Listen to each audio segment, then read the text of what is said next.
সবাইকে নমস্কার। ডাগআউট ডিসকাশনে আমরা নতুন আর একটা ভিডিও নিয়ে চলে এসেছি।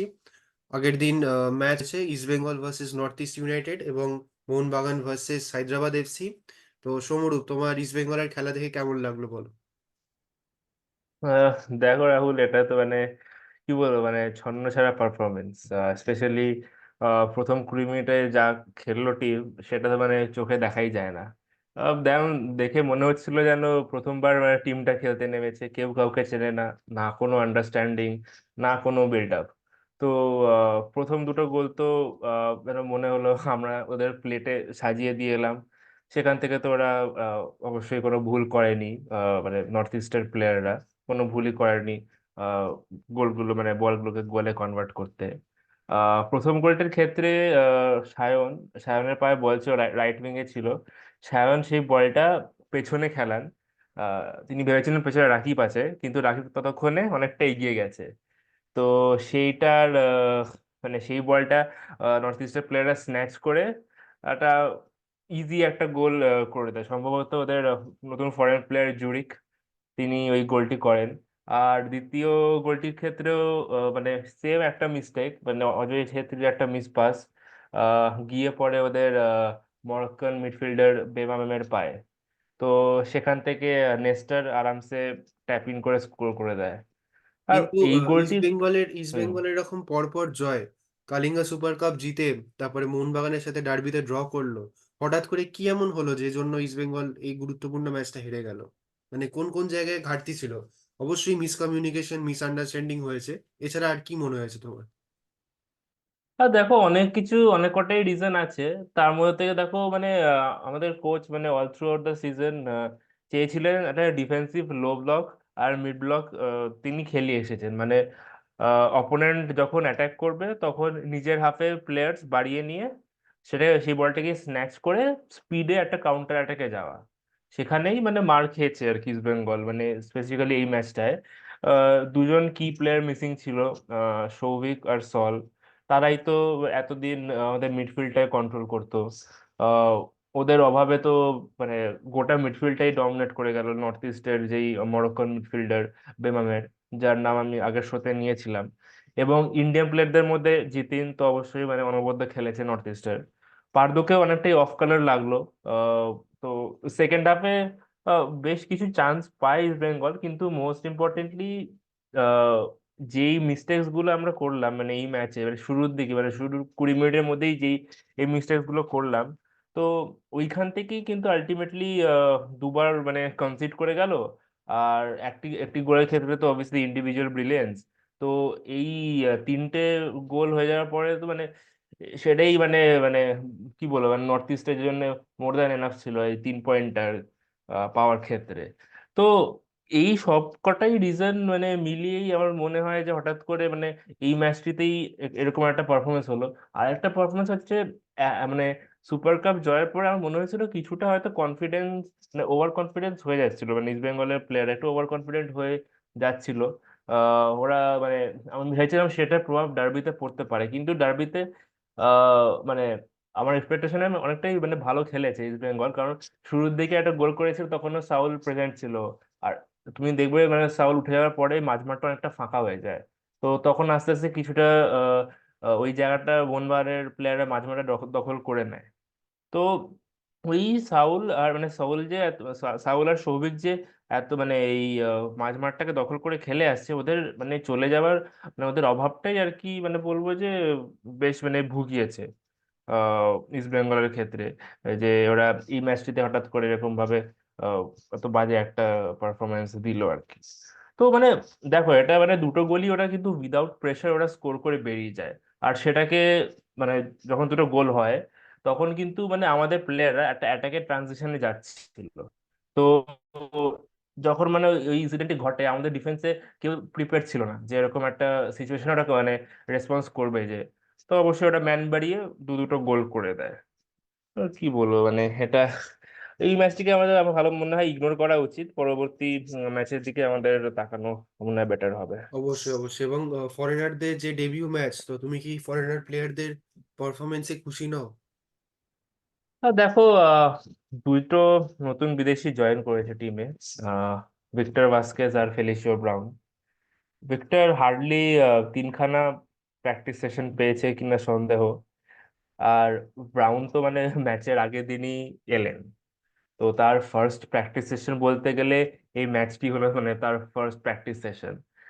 তো সেইভাবে ম্যাচ ফিটনেস বা টিমের সাথে আন্ডারস্ট্যান্ডিং সেটি এখনো তৈরি হয়নি। কোচ হয়তো তাদেরকে আহ, নামাতেনও না, হয়তো নামালেও হয়তো ম্যাচের শেষ 5-10 মিনিটে নামাতেন।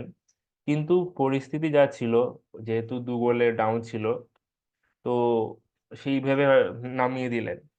যাই হোক, মানে যেটুকু খেলা দেখলাম তাতে ভাস্কেসকে আহ, বেশ স্কিলফুল মনে হলো। শর্ট পাসিং, ওয়ান টাচ, তো আমার বেশ ভালোই লাগলো।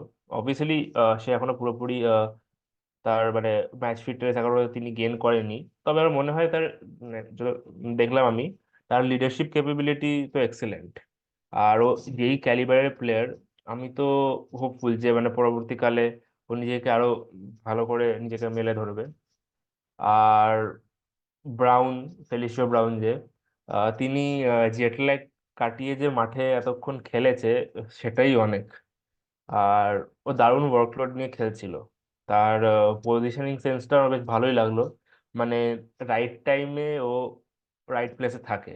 মানে যখন লেফট উইং থেকে ক্রস আসছে, আমি দেখছি ও ঠিক বক্সের ভেতরে প্রেজেন্ট আছে। মানে ও ঠিক মানে গোল করার চান্সেস, মানে যখন মানে মনে হচ্ছে গোল হবে, ও ঠিক মানে বক্সের ভেতরে ও প্রেজেন্ট থাকে। মানে বলা যেতে পারে ভালো একটা বক্স স্ট্রাইকার।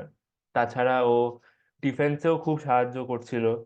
যখন ইস্ট বেঙ্গল বল হারিয়ে যখন পুরো টিম নিচে নামছিল, তখন আমি দেখছিলাম আহ, ব্রাউন প্লেয়ারটি ডিফেন্স অনেক সাহায্য করছিল। ইভেন মানে যখন নর্থ ইস্ট থার্ড গোলটা যেটা করলো, মানে আহ, ওদের যেই জিওডি প্লেয়ারটি মানে যে ওয়ার্ল্ড ক্লাস গোলটি করলো, বক্সের বাইরে একটা কার্লিং শট মারলো, রাকিব, ওটা রাকিবের সামনে থেকেই কিন্তু শটটা মারলো, কিন্তু রাকিব তখন ওকে কভার করারও পজিশন ছিল না। কেবল একমাত্র প্লেয়ার যে শটটাকে ব্লক করার চেষ্টা করেছিল সে হচ্ছে মানে 24 ঘন্টা আগে ভারতে মানে তিনি পা দিয়েছেন, ওই ব্রাউন। তো তাও মানে তিনি যে কমিটমেন্ট দেখিয়েছেন এইটুকু সময়ের মধ্যেও, তা আমি তো মনে করছি পরবর্তীকালে ওর থেকে অনেক কিছু আশা করি। আর ওর আরেকটা আহ, আমি বলবো স্কিল, সেটা হচ্ছে যেহেতু ও মানে ফিজিক্যালি ভালো বিল্ড আর হাইট আছে, তো অনেকটা মানে মানে রয় কৃষ্ণা, ডিয়েগো মরিসিও টাইপের প্লেয়ার। মানে ও চাইলেই কিন্তু বিপক্ষ দলের একটা দুটো ডিফেন্ডারকে নিজের কাছে টেনে মানে বুলডোজ করে অনেকটাই আর কি বক্সের ভেতরে টেনে নিয়ে মানে গোল করার চান্সেস ক্রিয়েট করতে পারে। যাই হোক, মানে এখন জাস্ট সবে এলো। আহ, আশা তো আছে।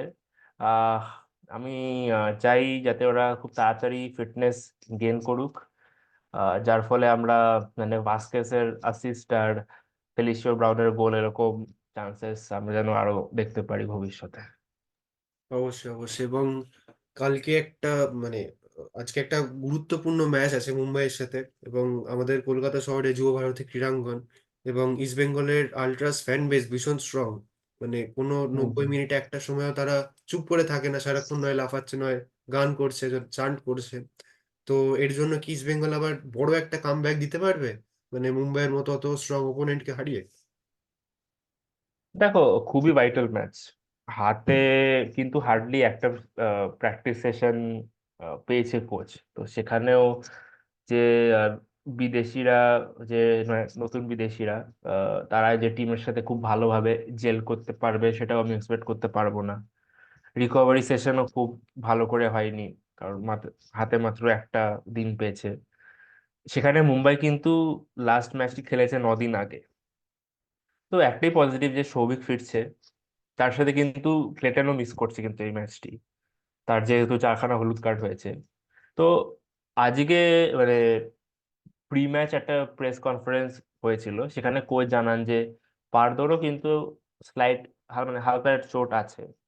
তো আজকে ট্রেনিং সেশনে তার হালকা ডিসকমফোর্ট, মানে তিনি আহ, মানে তার হালকা ডিসকমফোর্ট তিনি মানে পাচ্ছিলেন, মানে মানে হাঁটাচলা করতে। তো তিনি খেলবেন কিনা সেটাও একটা বড় কোয়েশ্চেন মার্ক। আর সাউলকে কিন্তু ভাবা হচ্ছিল, মানে তিনি যেই চোটটা পেয়েছিলেন শুরুর দিকে ভাবা হচ্ছিল যেন তিনি কম করে হোক এক দেড় মাস মানে মোটামুটি 90% অফ সিজন তো বাইরেই থাকবে, কিন্তু সম্ভবত মানে তিনি এখন স্পেনে গেছে, সম্ভবত তিনি 17 তারিখ অবধি স্পেনে থাকবেন। তার থাই মাসেলে যে ইনজুরিটি হয়েছে তার সেটার কটা টেস্ট করাবেন, এবং আহ, তিনি আসার পর তার মেডিকেল কন্ডিশনের ওপরই হয়তো কোচ ফাইনাল ডিসিশনটি নেবে, যে মানে তার কি কন্ডিশন, মানে তাকে খেলানো যাবে কিনা, নাকি ও পুরো সিজনটা মিস করবে। আর এবার আমি যদি আর মানে কোচ কয়েকটা মানে তিনি আজকে প্রেস কনফারেন্সে একটা ইঙ্গিত দিয়েছেন যে ডিফেন্সেও কিন্তু বেশ কিছু পরিবর্তন তিনি আনতে পারেন। এবার মুম্বাই দলের আমি যদি কথা বলি, মুম্বাই দলের কিন্তু ডিসিপ্লিনারি অ্যাকশনের জন্য বেশ কিছু প্লেয়ার মিস করছে, যেমন পেরেরা ডিয়াজ তো মিস করছি, তাছাড়া ওদের গ্রিফিথস আর এল খ্যাতি তো আগেই ছেড়ে দিয়েছে, এবং খুব সম্ভবত আহ, ভ্যান নিফ, মেহতাব সিং এরাও কিন্তু মিস করতে চলেছে। তো মুম্বাইকে নিয়ে নতুন তো করে কিছু বলার নেই, সবাই জানে মানে কতটা শক্তিশালী দল। তাদের দুটো নতুন ফরেন প্লেয়ার অ্যাড হয়েছে, আহ, সিরিয়া থেকে আসা ক্রোমা আর স্প্যানিশ প্লেয়ার ইকের। তো তাদের সাথে তাদের সাথে টিরি আছে, আকাশ মিশ্রা আছে, আপুইয়া আছে, বিপিন সিং ছাংতে, এরা তো আছেই। তো তারা মানে কিছু প্লেয়ার মিস করলেও তারা হাতে অনেক টাইম পেয়েছে, মানে নতুন প্লেয়ারদের সাথে ট্রেনিং এ প্রচুর মানে মানে আমি রিকোয়েস্ট করব যে আগামী মঙ্গলবার মানে কালকে আহ টিমের মানে এই যে গুরুত্বপূর্ণ খেলা আছে সেখানে যাতে সব ইস্টবেঙ্গল সমর্থকরা যাতে মাঠ ভরায়, আর টিমের 12 ম্যান হয়ে 3 পয়েন্ট যাতে আহ, আনতে সাহায্য করে, এটি আমি সকল ইস্টবেঙ্গল ফ্যান্সকে জানাতে চাই। বাদ বাকি তো আলট্রাসরা তো সবসময় থাকেই, প্রত্যেক ম্যাচে থাকেই, প্রিয় দলের জন্য তারা গলা ফাটান চ্যান্টস দেয়, তো এতে অবশ্যই উদ্বুদ্ধ হওয়ার মানে প্লেয়ারদের আরো উদ্বুদ্ধ করে আর কি। যেহেতু ম্যাচটা অতটাও ইজি হতে যাবে না, তো এইসব ক্ষেত্রেই আর কি মানে ফ্যান্সদের মানে যেহেতু আমরা হোম ম্যাচ খেলছি, তো ফ্যান্সদের আহ প্রভাবটা মানে অ্যাজ এ 12th ম্যান পড়বে গোটা টিমের ওপরে। তো অবশ্যই মানে আমি চাইবো যাতে ফ্যান্সরা মাঠ ভরাক, আর একটা দারুণ উপভোগ্য ম্যাচ আমরা যাতে আমরা দেখতে চলেছি। একদম একদম অবশ্যই খেলা খেলা খুব ভালো হোক, যেই জিতুক। খুব টাফ কম্পিটিশন যেন হয়, এবং ইস্ট বেঙ্গল ওদের একটা হার থেকে আবার যেন ফিরে আসুক। তো এইবার আমি যদি একটু মোহনবাগানের দিকে চলে আসি, মোহনবাগানের একটা হুম বড় বড় স্টেপ, হুগো বুমোস এতদিন ধরে উনি খেলেছেন, ডুরান্ড কাপ জেতালেন, আইএসএল জেতালেন। তো একটা বড় স্টেপ নিয়ে হুগো বুমোসকে তাকে বাদ দিয়ে দেওয়া হলো, এলিমিনেট করে দেওয়া হলো। তো যাই হোক, সেটা নিশ্চয়ই ম্যানেজমেন্ট কিছু একটা স্টেপ নিয়েছেন, বা কিছু একটা কারণ বুঝেই সেই স্টেপটা নিয়েছেন এত বড়। তো হুম হুম হুগোর জায়গায় আমরা কাউকুকে দেখেছি। ইনফ্যাক্ট আগের দিন ম্যাচ আমরা লাস্ট মিনিটে কাউকুকে নামিয়েছে, এবং কাউকু যথেষ্ট ভালো পারফর্ম করেছে। এতদিন পর সে ফিরে এসেছেন, এবং ঠিক আছে মানে একটু তো ম্যাচ টাইম, গেম টাইম তাকে দেওয়া উচিত। অবশ্যই অবশ্যই। প্লেয়ারদের সাথে কমিউনিকেট করার জন্য একটু টাইম দেওয়া উচিত। তো সেই তুলনায় সে ভালো খেলেছে, এবং ডার্বির সময় আমনদীপ সিং যাকে নামানো হয়েছিল হুম হঠাৎ হুম করে, কোনো প্ল্যান ছিল না, আনোয়ার আলী চোটের পরে তাকে নামানো হয়েছিল। তো সেও যথেষ্ট ভালো পারফর্ম করেছে, তার জন্য সে গিফটও পেয়েছে। আগের দিন ফুল 90 মিনিটস সে খেলেছে।